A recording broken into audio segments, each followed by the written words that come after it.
오늘 본문을 보면서 특별히 저로 하여금 또는 본문 말씀이 우리로 하여금 집중하게 하는 한 단어 또는 두 가지 단어가 있습니다. 그 첫 번째 단어는 36절에 있는 내 생각에라는 단어입니다. 이게 왜 이렇게 중요할 수밖에 없냐면 25절에서도 처음 시작할 때에 어떤 율법사가 예수님께 나와 물어 이르기를 내가 무엇을 하여 영생을 얻으리까 라고 했던 이 질문은 자신의 생각을 가지고 묻는 거죠. 자신이 이 부분에 대해서 어떤 생각을 가지고 있는지 모르지만 이 사람이 가지고 있는 기본적인 그 질문에 대한 태도를 뭐라고 이야기했냐면 본인의 생각은 예수님을 시험하려고 했다라고 하고 있습니다. 즉 예수님에 대해서 삐딱하게 묻든지 예수님을 골탕 먹이려고 했든지 예수님을 이용하여 자신이 가지고 있는 생각의 이로움을 돋보이려고 했든지 어떤 의도인지는 잘 모르지만 이 사람이 자신의 생각을 가지고 예수님에게 물었다는 거죠. 예수님에게 물었다라고 하는 이 행동 이전에 있었던 태도가 뭐냐면 자신의 생각을 가지고 있다는 거예요. 모든 사람은 자신의 생각을 가지고 있습니다. 이와 비슷한 사건이 바로 38절부터 42절에 있습니다. 자신의 생각을 가지고 선택했던 한 사람을 보도록 하겠습니다. 38절부터 42절을 읽겠습니다. 교독하겠습니다. 38절 그들이 길 갈 때에 예수께서 한 마을에 들어가시매 마르다라 이름하는 한 여자가 자기 집으로 영접하더라.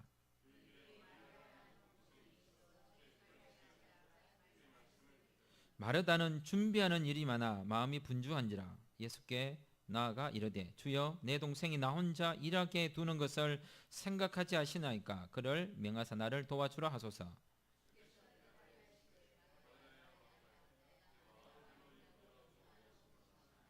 몇 가지만 하든지 혹은 한 가지만이라도 족하니라. 마리아는 이 좋은 편을 택하였으니 빼앗기지 아니하리라 하시니라. 여기에도 자신의 생각을 가지고 행동했던 마르다가 있고 자신의 생각을 가지고 행동했던 마리아가 있습니다. 모두가 다 자신의 행동에는 자신의 행동을 하게 하는 자기 생각이 있는 거죠. 자기 생각 없이 행동하지는 않습니다. 다시 본문 전체를 다시 구성해 보면 이렇습니다. 내 생각을 가지고 예수님에게 묻습니다. 뭘 하면 영생을 얻을 수 있습니까? 결국은 뭐냐면 오늘 성경이 이 사람이 가지고 있는 자신의 생각에 이렇게 하면 영생일 거야 라고 하는 자기 생각이 있다는 거예요. 그리고 비유의 말씀에서도 제사장도 자신의 생각을 가지고 행동했고요. 레위인도 자신의 생각을 가지고 행동했고요. 사마리아인도 자신의 생각을 가지고 행동을 했습니다. 그래서 이 사건을 두고 예수님이 어떤 율법사인 자신의 생각을 가지고 예수님께 나와 무엇을 하여 영생을 얻으리까라고 묻고 있는 이 사람에게 36절에서 물었습니다. 내 생각에 이 세 사람 중에 누가 강도 만난 자의 이웃이 되겠느냐. 그래서 이 사람의 생각의 판단을 이렇게 이야기했습니다. 이르되 자비를 베푼 자니이다. 어쩌면 그리스도인으로 살아간다라고 하는 것은 생각을 바꾸는 것이 아닐까. 어쩌면 그 생각이라는 것은 참 무가치해 보이거나 게을러 보이거나 생산적이지 않거나 남들이 볼 때에 왜 그렇게 살아? 내지는 그렇게 살아도 괜찮아? 그렇게 사는 것은 옳은 삶이 아니야 라고 평가를 들을 수밖에 없는 생각인지도 모릅니다. 더 쉽게 이야기하면 마리아가 선택한 이 일에 대하여 그의 언니인 마르다는 뭐라고 이야기했냐면 좀 이 동생이 자기 유익만 생각하거나 상황이 지금 어떠한지 판단하지 못한다라고 여긴 것 같아요. 쉽게 말하면 세상 이렇게 분주하고 먹고 살기 힘들고 더 열심히 살아도 뭐 할 판에 이게 지금 뭐 하는 짓이냐는 거예요. 그냥 성경에서 예수님이 마리아가 택한 42절의 이 행동을 그냥 우리가 보기에는 야 마리아처럼 우리도 말씀을 듣고 말씀을 사랑해야지 라고 하지만 진짜 돈을 벌어야 될 때요, 어떤 일을 해야 될 때요, 일 안 하고 저 혼자 앉아갖고 성경 읽고 있고 이래 있으면 얼마나 그 꼴불견이겠습니까? 상황 판단 못한다고 말하지 않겠습니까? 뭐가 중요한지 모르는 사람이라고 평가할 겁니다. 네가 선택했으니, 네가 좋아서 말씀을 선택했으니까 너는 가난하게 살아라라고 평가를 받아야 되고 그 결과물을 얻어 먹어야 되는지도 모르는 겁니다. 왜냐하면 단순히 이런 선택과 이런 결과가 그냥 툭 튀어나온 게 아니라 앞에서 읽었던 사마리아인 이야기에게도 똑같습니다. 사마리아인으로 하여금 자신이 택한 행동을 하게 한 그 사람의 가치관이 도대체 무엇이길래 그는 강도 만난 자를 도움으로 자신이 가는 길을 멈추게 하였고, 자신이 가는 길을 바꾸게 하였고, 자신의 일정을 방해한 사람이 등장한 거죠. 그럴 뿐만 아니라 돈을 털었고, 또 돌아오는 길에 더 많은 돈을 내가 지불할 테니까 돈 걱정하지 말고 이 사람을 잘 돌봐주라. 다분히 이익을 위한 행동이 아니라 손해를 위한 행동입니다. 네 생각에 라고 했을 때 예수님이 무엇을 의도하셨냐면, 이 사람은 율법교사다, 즉 유대인이다. 유대인들은 당연히 이방인들과 다른 생각을 할 것이고, 이방인이 착한 행동을 하거나 사마리아인이 착한 행동을 한 것에 대하여 절대 받아들이지 않을 것이다. 그래서 이 사람은 3번이라고 답하지 않고 아마 다른 말을 할 거야 라고 알고 계셨겠죠. 그걸 아셨기 때문에 36절에서 물었습니다. 내 생각에는 이 세 사람 중에 누가 강도 만난 자의 이웃이 되겠느냐? 1번 제사장, 2번 레위인, 3번 사마리아인. 답은 3번 사마리아인입니다라고 말하지 않고 이 사람은 자신의 판단과 생각에 이익이 되는 것을 쫓아 판단했습니다. 37절 이르되 자비를 베푼 자니이다. 예수님이 물었던 질문의 답이 아닙니다. 자비를 베푼 자라고 하는 것은 1번, 2번, 3번 중에 항목이 없는 답이란 말이에요. 본인이 새로 답을 만든 거죠. 이것은 왜 이렇게 대답했을까요? 자신의 자존심, 자신의 습관, 자신의 문화, 자신의 위치, 또는 자신이 손해보지 않을 것이라고 하는 것, 조금이라도 자신에게 위해가 오는 일을 받아들일 수 없는 유대인적 사고방식,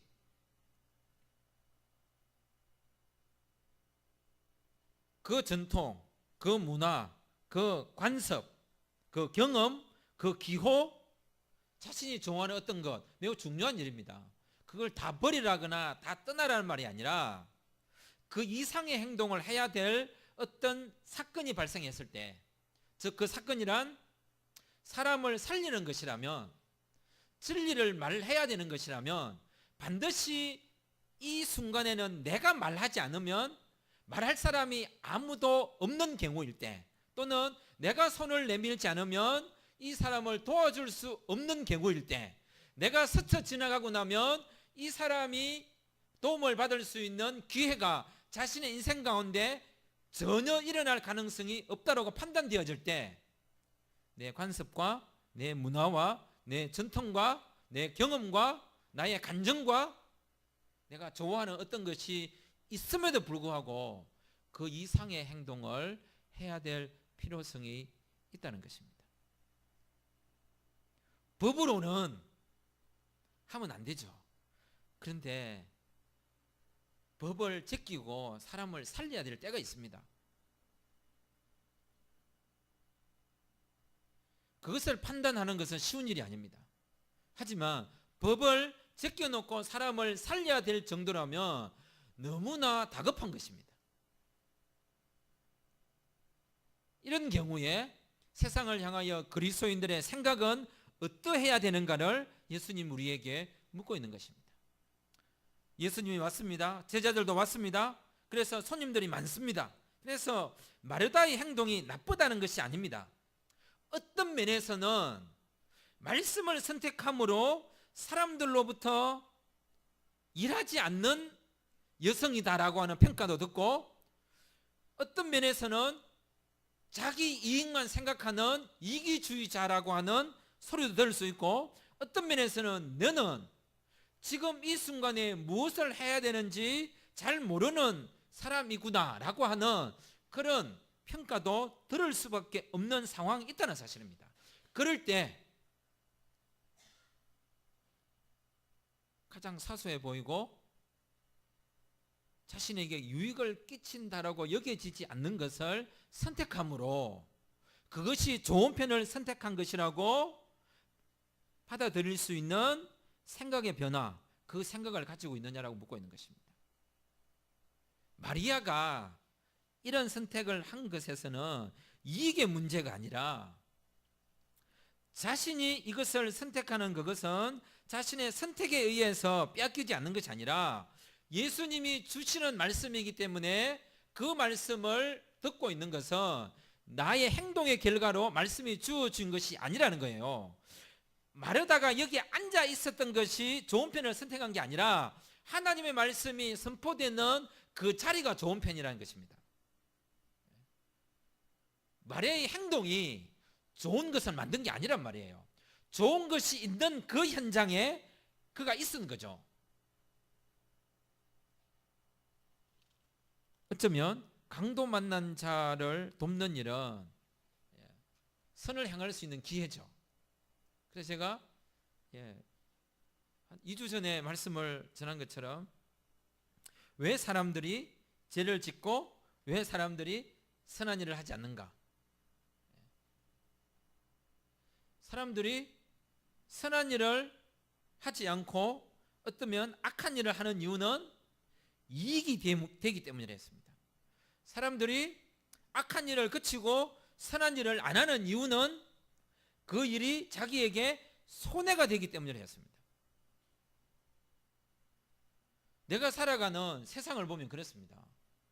어쩌면 교묘하게 악을 행하는 사람이 그의 재산이 늘어납니다. 그래도 혹시 최근에 재산이 늘어나신 성도님들이 계시면 교묘하게 악을 행했단 말은 절대 아닙니다. 정직하게 행하신 줄 압니다. 결코 그런 것을 말한 건 아닙니다. 일반적으로 볼 때 이것이 오류는 아닌데요. 딱 보면 보이잖아요. 착한 일을 해서 재산이 늘었다라고 하는 사람 봤습니까? 저는 본 적이 없습니다. 모르겠어요. 제가 항상 삐딱하게 봐서 그렇습니까? 왜 착한 일을 하는데 부자가 안 되고 가난해지죠? 도우면 도울수록 왜 자꾸 주머니가 빕니까? 왜 우리는 착한 일을 하면 보화가 쌓이고 부자가 되고 지혜가 생겨 막 열매만 맞추고 이래 한다는데 왜 그게 다 거짓말처럼 들리죠?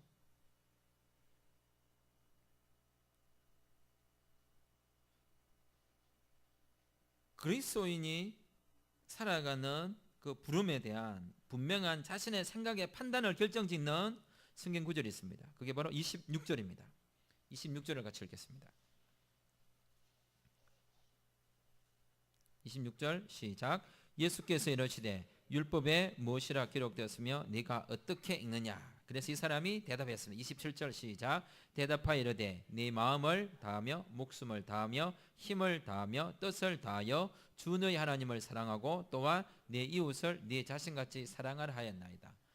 상대를 사랑하면 결코 자신이 부유해질 수 없습니다. 그냥 쉽게 이야기하면 자식 사랑하기가 세상에서 제일 어렵죠. 어떨 때는 진짜 힘을 할 것 때문에 한따까리 하고 싶은데 그게 안 되죠. 저희 집 아들이 벌써 학교에서 벌점 20점을 받았습니다. 벌점 20점이면 어느 정도인지 아십니까? 벌점 20점은요, 교장 선생님이 담임 선생님 불러서요, 학생이 왜 이랬냐? 학생은 반성문 써야 되고요, 부모님은 선생님 만나서 상담해야 됩니다. 대단히 문제한 거죠. 문제하라고 이야기하는 거죠. 그래서 막 엄마가 막 난리가 난 거예요. 그래서 왜 그랬냐? 벌점 20이었는데 저는 벌점 20이 어떤 20점이냐를 저는 알고 싶었어요. 그래서 물었습니다. 아이를 때렸냐? 아니라는 거예요. 학교에서 도둑질했냐? 아니라는 거예요. 컨닝했냐? 아니라는 거예요. 그러면 도대체 내 아들이 저지를 수 있는 그 죄악이 뭐냐? 아니 그냥 지각했다는 거예요. 그게 뭐요? 뭐 한 20번 했겠죠. 그러면 그냥 다음 일찍 가면 되는 거 아니에요? 남을 괴롭힌 건 없습니다. 그냥 지 스스로 학교를 좀 늦게 갔을 뿐이고 좀 뭐 숙제를 좀 안 했거나 그 정도예요. 남에게 괴로움을 준 것은 없습니다. 왜 그게 문제냐는 거예요. 그게 문제를 삼을 수도 있고 문제를 안 삼을 수 있는 일입니다. 별거 아니라고 생각하면 별거 아닌 것인데 그걸 너무 크게 보니까 무슨 비행 청소년이 된 것처럼 아무것도 아니거든요. 그래서 방법이 없냐? 있다는 거예요. 그러면 상점을 받을 수 있어서 그 일을 하게 되면 벌점을 깔 수 있다는 거예요. 그럼 아무것도 아니잖아요. 지각도 그냥 지각이 아니고요. 8시 반까지 학교를 가야 되는데 8시 한 29분에 항상 학교에 도착하는 거예요.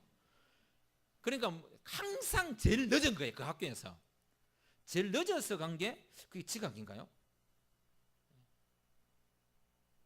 시계가 서로 다를 수 있잖아요. 선생님이 찬 시계가 빨리 갔거나 지 시계가 좀 늦었거나, 선생님이 가지고 있는 시계는 좋은 시계일 거고 저는 아빠가 가난해서 아들에게 좋은 시계를 사주지 못해서 느리게 간 시계이기 때문에 항상 늦을 수도 있겠죠.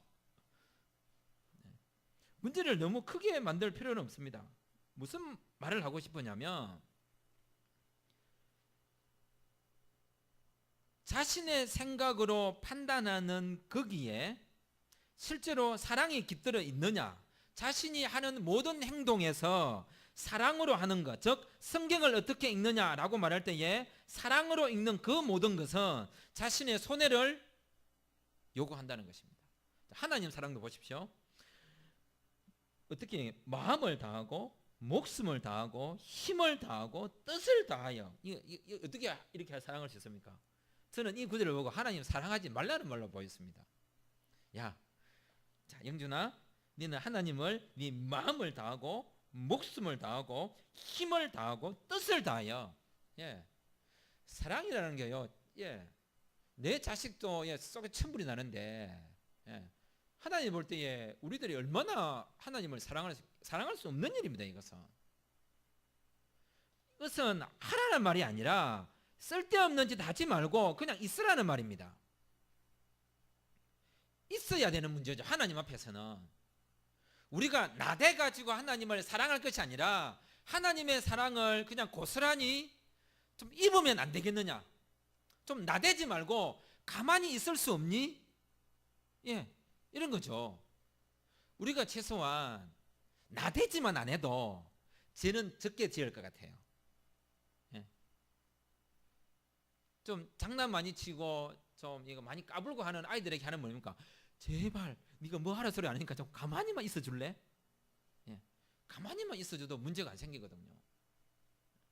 실제로 우리가 하나님 앞에서 해야 될 기본적인 행동이란 하나님에게 대한 것이기보다는 뭘 묻고 있냐면 그 다음 구절인 네 이웃을 네 자신같이 사랑하라. 다 이게 손해보는 일들입니다. 하나님을 진짜로 몸과 마음과 뜻과 힘을 다해 사랑한다 해도요, 다 내놓으란 말이거든요. 그죠? 그러면 내가 아무것도 없습니다. 항상 우리 기본적으로 이런 생각 있죠. 야, 내가 몸과 마음과 뜻과 힘을 다하여 하나님을 사랑했으니까, 그럼 하나님도 몸과 뜻과 힘을 다하여 나에게 뭔가 주시겠지. 안 주십니다. 절대 주시지 않습니다. 생각해 보십시오. 누군가가 여러분에게 몸과 마음과 뜻과 힘을 다하여 자신의 것을 다 줬어요. 그러면 그 고맙다고 다 받지, 그걸 또 나도 몸과 뜻과 힘을 다하여 상대에게 주겠습니까? 안 주죠. 받았으면 내 거죠. 받은 걸 왜 주겠습니까? 준 거는 내가 나의 의무를 다한 것으로 끝입니다. 내가 주었기 때문에 상대가 나에게 똑같은 반응을 보이라는 것은 뭡니까? 이게 주고받는 거래죠. 거래를 은혜라고 말하지 않습니다. 거래를 사랑이라고 말하지 않습니다. 사랑은 준 것으로 이미 다 끝이 나버린 것입니다. 내가 준 것에 대하여 그 상대가 어떤 반응을 보이는지는 중요하지 않습니다. 사마리아인이 강도 만난 자를 도울 때도 이렇게 행동했습니다. 그냥 준 것으로 끝났습니다. 내가 이 사람을 도왔으니까 주인장, 주막 주인, 내가 이 사람을 도왔다는 거 꼭 알려주세요. 내가 사마리아인입니다. 알려주세요. 그리고 내가 돌아올 때에 또 할 텐도 알려주십시오 라고 말하지 않았습니다. 선한 행동은 선한 행동으로 끝이 나야 됩니다.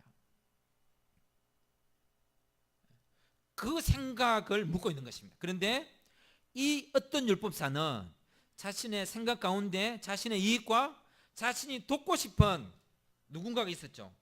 자신이 돕고 싶은 그 누군가가 누구였습니까? 그게 바로 29절입니다. 29절 보겠습니다. 그가 돕고 싶었던 그의 이웃. 29절 시작. 그 사람이 자기를 옳게 보이려고 예수께 여쭤오되 그러면 내 이웃이 누구인가? 이 사람은 자신을 옳게 보이고 자신을 돋보이게 하고 자신의 이익이 충분히 표현될 수 있는 그 대상자를 찾았습니다. 하지만 예수님께서 이 사람에게 알려준 그의 이웃이 누구냐? 그게 바로 36절입니다. 36절 다시 읽겠습니다. 36절 시작. 내 생각에는 이 세 사람 중에 누가 강도 만난 자의 이웃이 되겠느냐? 내 이웃이 아니라 강도 만난 자의 이웃이 되어주는 것을 예수님께서는 원하셨습니다. 전혀 다른 대상이죠. 내가 사랑을 베푸는 대상자는 나를 돋보이게 하는 대상자가 아니라 어쩌면 내가 돋보일 수 있는 그 순간의 칭찬까지도 다 앗아가 버리는 사람이 나의 이웃일지 모릅니다. 자, 내가 착한 일을 했네라고 드러낼 수 있는 대상자가 아니라 그것까지도 다 앗아가 버리는 이웃이 내 이웃입니다. 근데 쉽게 말하면 이런 이웃은 내 주위에 없었으면 좋겠죠. 예, 나도 그런 이웃을 찾고 싶지 않고 굳이 그런 이웃이 내 주위에 오는 것은 불편한 거죠. 사람이 한 번, 두 번은 괜찮습니다. 전에도 자주 이야기하지만 지갑을 열었습니다. 5만 원짜리하고 1,000원짜리 있습니다. 누가 도와달라는 거예요. 제가 얼마짜리 낼 것 같습니까? 저를 뭘로 보시고 1,000원짜리를 하셨습니까? 제 1,000원짜리 목사입니다. 다음에 또 제가 그러면 얼마 내겠습니까? 또 1,000원짜리 내겠죠. 그다음 다음에 또 얼마 낼까요? 5만 원짜리 낼 때도 있겠죠. 근데 저는 계속하면 1,000원짜리 낼 거예요. 왜 1,000원짜리 5만 원짜리 사이에 5만 원짜리 안 내고 1,000원짜리 낸다고 했습니까? 5만 원짜리를 내고 나면요, 내고 난 다음에 제가 후회하거든요. 내지 말았어야 했는데, 그때 그냥 조금 미안하더라도 1,000원짜리 주고 말 낀데 계속 생각하는 거예요. 그럴 뿐만 아니라 다음에 그런 사건이 발생하면 그때는 절대 5만 원 안 냅니다. 바로 아낌없이 1,000원짜리 냅니다. 왜? 지난번에 후회되는 생각이 딱 떠오르거든요. 그리고 그런 사람이 오면 이제 피합니다.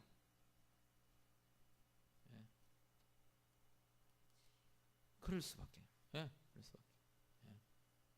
그게 우리의 모습이 아니라고 쉽게 말할 수는 없을 것 같습니다. 그래서 오늘 성경에서는 우리에게 매우 참 재미난 단어를 가지고 이 사건을 설명하고 있습니다. 그 단어가 바로 25절의 첫 단어, 25절의 첫 단어, 그 다음에 30절의 첫 단어, 그 다음에 31절에 있는 첫 단어. 이 단어들이 뭐냐면 이런 단어예요. 어떤이라는 단어. 내게 질문하는 사람도 항상 이게 내가 선택할 수 없고요. 내가 도와줘야 될 사람도 내가 선택할 수 없고요. 나를 도와주는 사람도 내가 선택할 수 없습니다. 내가 선택할 수 있으면 얼마나 좋겠습니까? 그래서 내 생각에 판단대로만 살아갈 수 있는 일이 아니라는 거죠. 어떤 율법 교사가 일어났을 뿐만 아니라 어떤 궁금함도 생기고 어떤 사람도 생기고요. 어떤 율법 교사가 나타나서 어떤 사람이 강도를 만났고 자, 어떤 율법 교사가 나타났고 어떤 사람이 예루살렘에 내려가다가 어떤 강도를 만났고 어떤 제사장이 지나갔고 어떤 레위인이 지나갔고 어떤 사마리아인이 등장했습니다. 그리고 그 어떤 이라는 단어가 그냥 탁 등장하는 게 아니고요. 더 재미난 단어가 바로 31절입니다. 31절에 있는 첫 단어. 이 어떤 이라는 단어와 이 단어가 어떻게 조합될 수 있겠습니까? 어떤 이라는 단어하고 31절의 첫 단어가 뭔가요?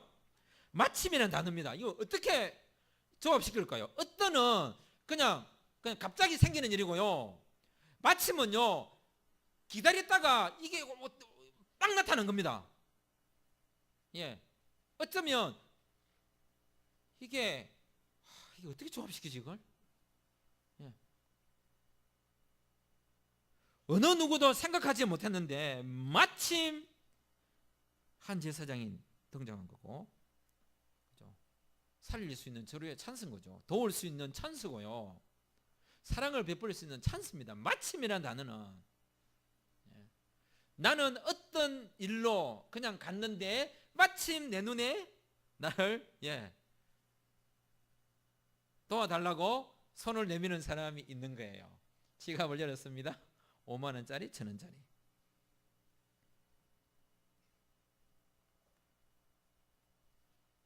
마침.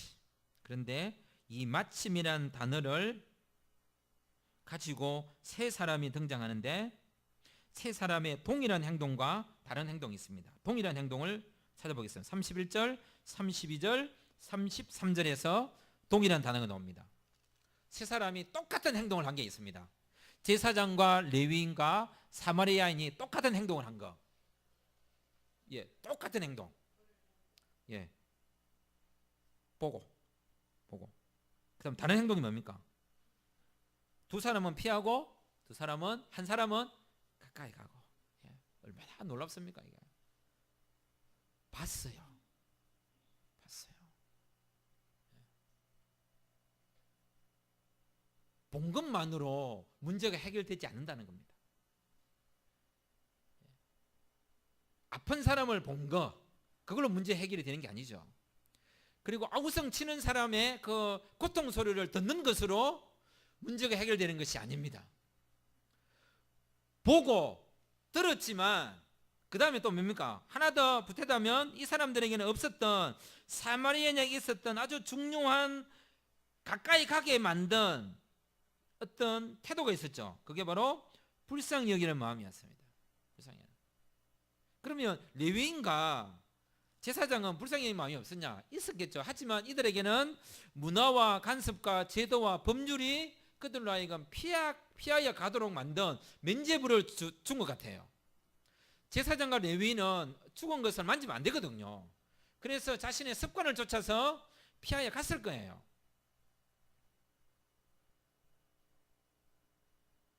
자신은 법을 지켰지만, 쉽게 말하면 이거죠. 아까 이야기했던 거. 법 이상 행동을 피하다가. 나는 법을 지켰지만 내가 법을 지킨 결과로 어떤 결과가 발생했습니까? 사람이 죽었습니다. 내가 원칙을 지킨다라고 하는 그것 때문에 이 사람이 도움을 받지 못했습니다. 그렇다고 무작정 모든 법을 어기라는 말이거나 원칙을 다 깨라는 말이 아닙니다. 이 세상에 있는, 이 한국 땅에 있는 법 다 필요 없어. 이제부터 막 사람 살리라고 다 어길 거야. 막 이러고 막. 그게 아니라 판단할 줄 알잖아요. 내 생각에는 그냥 사람을 살리기 위하여 내가 좀 손해를 봐서 약간의 법을 좀 어길 수도 있지 않겠는가. 그리고 그 어김에 대해서는 뭐요? 내가 사람을 살렸는데 이게 아니라 사람을 살렸기 때문에 법 어긴 것에 대하여 내가 어느 정도 책임을 질 줄 아는, 또는 그것이 사회적으로 소문이 나거나 이야기가 되면 사람을 살린 의인이기 때문에 법 어긴 거 이것을 좀 양해해 줍시다라고 하는 문화도 생길 수도 있겠죠. 어쨌든 우리에게 묻고 있는 것은 뭐냐면 그 이상의 행동이라는 것입니다. 본 것으로, 들은 것으로 끝나는 문제가 아니랍니다. 아프고 가난하고 힘들고 연약하고 그런 현장들을 우리는 얼마나 많이 봅니까? 그 다음 또 뉴스를 통해서 얼마나 많이 듣습니까? 예. 그때 우리가 할 수 있는 행동이 뭐냐는 거예요. 그때 그걸 지금 우리에게 묻고 있는 것입니다. 예. 습관적인 행동이 나올 거냐, 아니면 습관 그 이상의 행동을 통하여 내 이웃을 내 자신같이 사랑하는 그 행동의 생각의 변화가 생길 거냐를 묻고 있는 것입니다. 대단한 행동을 요구하는 것이 아닙니다. 1,000원짜리 빼낼 수 있는,